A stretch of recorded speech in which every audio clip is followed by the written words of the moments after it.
Hi and welcome. My name is Jack Register. I am your host for this podcast, Finding the Zen Within, an anger management podcast for men, where we delve into the complexities of the human mind. I'm your guide through today's exploration of a topic that affects many of us deeply: how anger management comes about, and what is anger management. Specifically, we'll be examining the spectrum of anger and the myriad of feelings it represents. This episode is tailored for adult men who may grapple with these emotions in their everyday lives. So let's dive in. My name is Jack. I am your host. I'm a social worker. I'm a therapist. I'm a coach. I'm an academic. But most of all, I'm a man who has struggled with anger management most of my adult life. I come to this work as someone who is seeking community as well as seeking answers for myself and to share my own journey with others.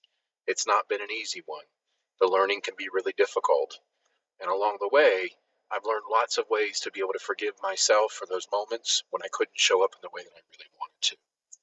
The purpose of this podcast is to give men a chance to have community to talk about these issues, to give us an opportunity to really explore how anger has shown up in our lives and what kind of chaos it can create.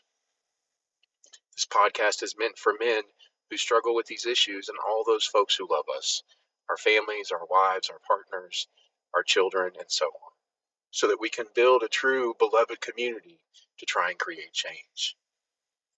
The future of this podcast will have lots of different guests from a myriad of different ways in which anger management shows up, whether for young men, for older men, or for men from particular communities.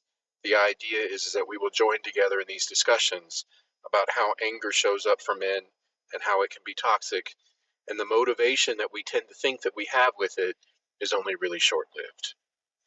This podcast is not therapy. If you're seeking therapy, I strongly recommend using services like Psychology Today, Therapy Den, or Open Path in order to find therapists who can be there for you. If you're having thoughts of suicide or hurting someone else, I strongly recommend that you reach out to the National Suicide Hotline. You can text them at 988. Today's episode, we're going to dig into a little bit of what's called the spectrum of anger and demonstrate how anger is really a spectrum, and it actually goes from frustration and disappointment all the way to rage, and what might actually be underneath of it. It's important to recognize that anger isn't just about being mad. It serves as a mask for what's underneath. Many men, social expectations, and personal experiences find that they cannot really shape or understand their anger, and so it tends to come out in lots of different and odd, and sometimes really explosive kinds of ways. When we peel back the layers of anger, we often find a tapestry of emotions underneath. Sometimes men express anger when they're hurt. Anger can be a defense mechanism against feeling hurt or rejected, especially in situations where vulnerability is perceived as a weakness. And as we all know, at least in the American culture, for a man to display vulnerability automatically labels him as weak in some sort of way. And yet, we are desperate for men to become more vulnerable in this culture so that we can create change within communities. Disappointment or frustration over unmet expectations or goals can easily morph into anger, masking these feelings of disappointment. This generally comes from a sense of hopelessness or a sense that I don't have any capacity to be able to create any sort of change in what's going on next. Fear, or the fear of failure, loss, uncertainty, can manifest as anger, and a more acceptable outward expression of vulnerability for many men.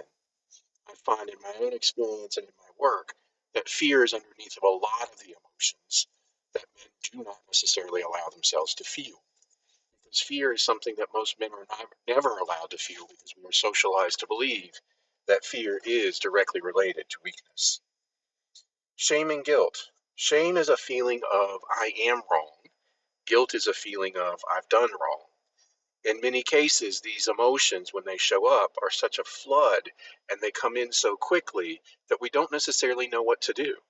We may have had behaviors or actions or words that we have used that do not necessarily represent who we truly wish to be. And in these cases, these feelings become so overwhelming that we may project anger as a mask in order to not deal with these. We'll have future discussions around shame and guilt and their role. Insecurity. Anger may surface when feelings of being threatened or insecure, whether in personal situations, relationships, or professional settings. Insecurity is really another word for vulnerability, or for just not knowing what's going on around you and feeling a loss of control.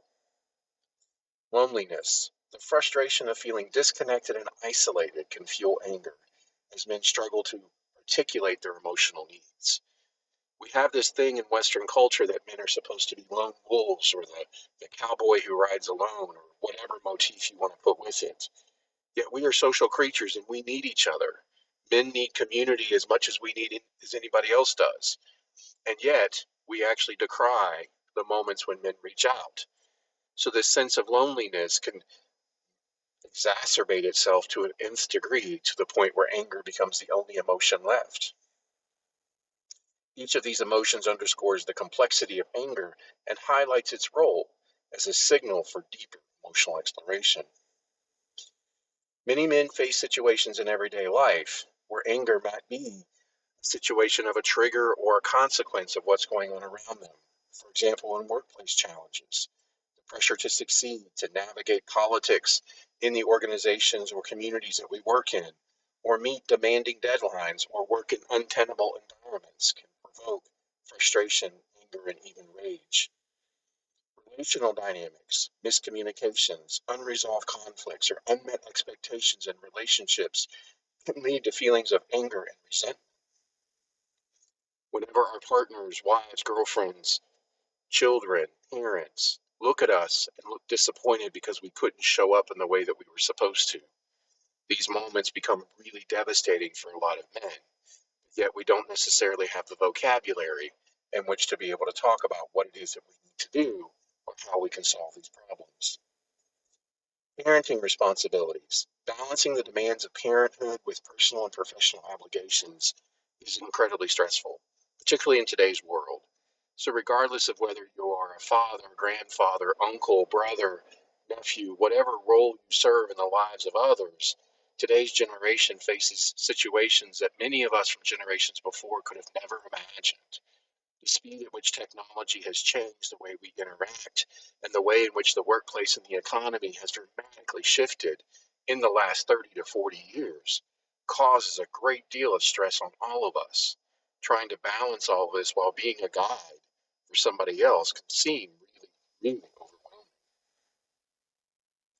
Financial stress. Concerns over financial stability, debt, or providing for one's loved ones and family can provoke a sense of powerlessness, anger, and rage.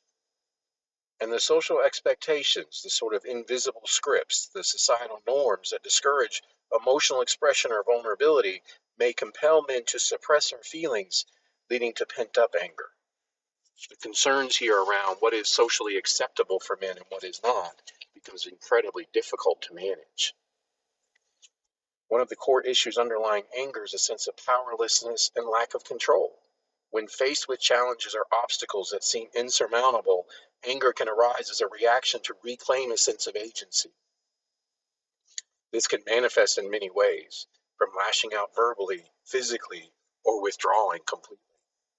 It's crucial to recognize that anger, while often seen as a display of strength, can paradoxically stem from feelings of weakness or inadequacy. Part of the work that we do is addressing these underlying feelings and exploring healthier coping skills in community for long-term anger management. Some of the successful ways in which we can begin to change this paradigm is to become self-aware. Perhaps one of the hardest things to do is to really look at ourselves in the mirror and say, what's really going on? What am I really experiencing right now? So that I can try and do something different. Actually learning how to regulate our emotions and feel our feelings is something that many men, in my experience, have looked at me and said, Jack, I have no idea how to even start that process. So it's a learning. These are not innate skills. These are skills that have to be learned. So it's just like learning any other skill in our life. You just have to commit to the work of putting one foot in front of another and being a student. Learning how to communicate. Again, we actually don't know these skills innately. These are things that we actually learn how to do and were modeled for us by the men who went before. And in many cases, those models did not give us what we needed. So we have to learn how to be assertive in our communication and express our feelings and needs without resorting to aggression. Having healthy outlets for our anger, exercise, creativity, or hobbies that help us channel this energy when we don't know what else to do with it. Finding support, believing in something bigger than ourselves, however that shows up for you. Leaning into the communities of people who genuinely love us. In conclusion, anger is nuanced emotion. It serves as a gateway to understanding deeper feelings and experiences. By acknowledging the spectrum, the myriad of emotions that it represents, men can begin to navigate these emotional landscapes more effectively. We have to seek support and implement healthy coping strategies and lean into others in the journey. Thanks for being a part of the conversation today.